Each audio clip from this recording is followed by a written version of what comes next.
again. This ain't just any story. This is the ultimate tea on a living legend, a diva, a queen, and an unstoppable force in the music game. Dionne Warwick, ladies and gentlemen, the woman with the golden voice, the attitude, and the kind of star power that makes the industry bow down. She's got the hits, the drama, and the receipts to prove she's one of the greatest of all time. And let's be real, when she speaks, the world listens. From blessing us with iconic tunes to stirring up social media beefs, Dionne Warwick is always in the mix. So buckle up, because this ride is about to get wild.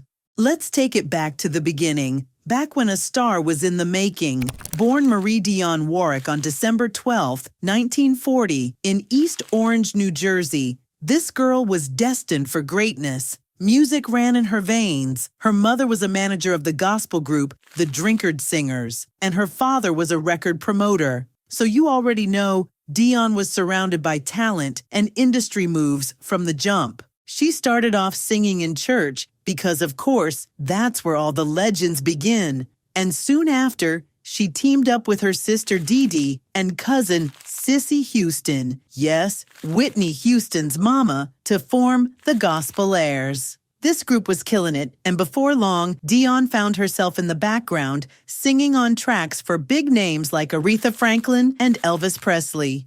But let's be real, Dionne was always meant to be the star, and it didn't take long for her to step into that role.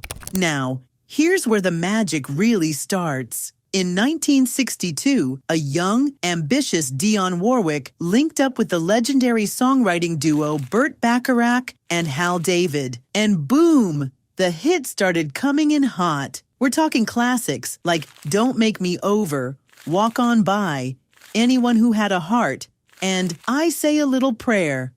Dionne was on fire, her smooth vocals and effortless delivery making her one of the biggest stars of the 60s and 70s. She wasn't just a singer, she was the singer.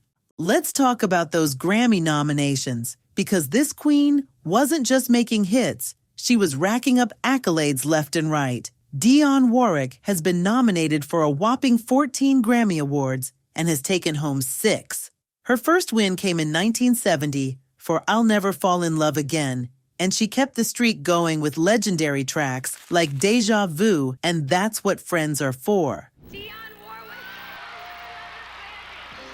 Her voice was a Grammy magnet, and the Recording Academy couldn't get enough of her. And if that wasn't enough to cement her legacy, she also received one of the highest honors in music induction into the Hall of Fame. This recognition was long overdue for a woman who shaped the industry with her soulful sound and timeless hits. It was a full circle moment, proving that Dionne Warwick isn't just a star, she's a legend whose influence spans generations.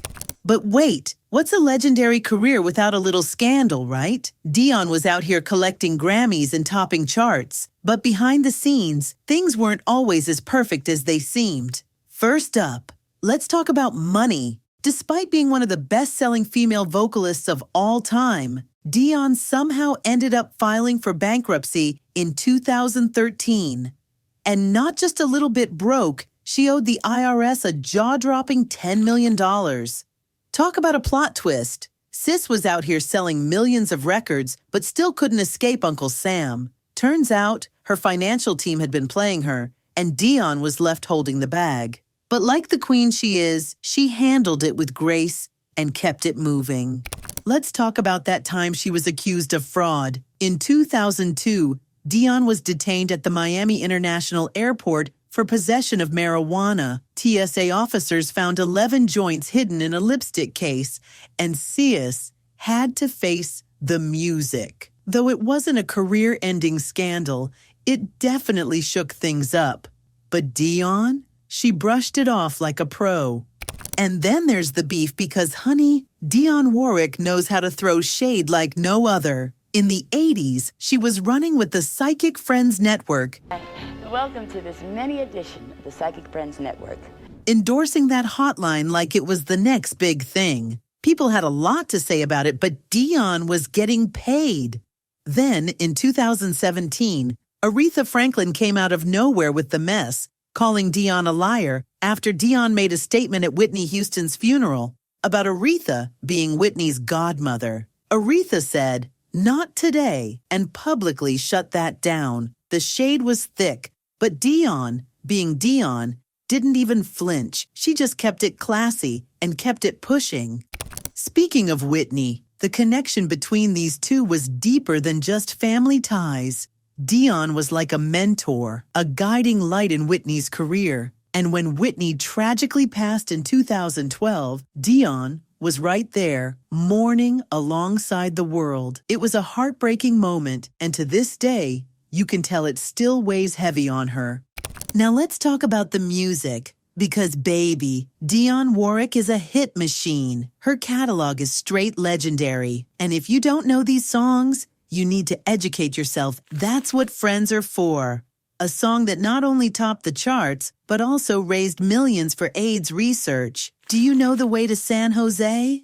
A bop that had everyone singing along. Heartbreaker, because Dionne can even make a Bee Gees song sound like pure magic. And let's not forget I'll Never Love This Way Again, a vocal masterpiece. This woman's voice is timeless. But Dionne's legacy isn't just about music. Her personal life has also been full of twists and turns. She married actor and drummer William Elliott not once, but twice. They first tied the knot in 1966, divorced in 1967, then rekindled their love and remarried later that year. However, their relationship ultimately ended in 1975. From their union, they had two sons, David and Damon Elliott, both of whom followed in their mother's musical footsteps. David became a songwriter and singer, while Damon made a name for himself as a music producer, working with artists like Beyoncé and Pink. Family has always been a core part of Dionne's life, and despite the ups and downs, her love for her children remains unwavering. And just when you thought she was done, bam! Dionne decided to hop on Twitter and remind everybody why she's the queen of shade. If you haven't seen Dionne Warwick's tweets, you are missing out. She came for Chance the Rapper and literally asked him why he needed the rapper in his name. She checked The Weeknd about his spelling, and the best part? She wasn't even trying to be funny. She was just being herself, and the internet loved it. Celebs were shook, and Dionne became the undisputed queen of Twitter. This woman is in her 80s and still schooling people left and right. Now, let's talk about the bag. Despite the financial troubles in the past, Dionne Warwick's net worth today sits at a solid $10 million. She's still performing, still making appearances, and still collecting checks. You can't keep a legend down, and Dionne Warwick is proof of that. She's been in the game for over 6 decades, and she's still got the world talking.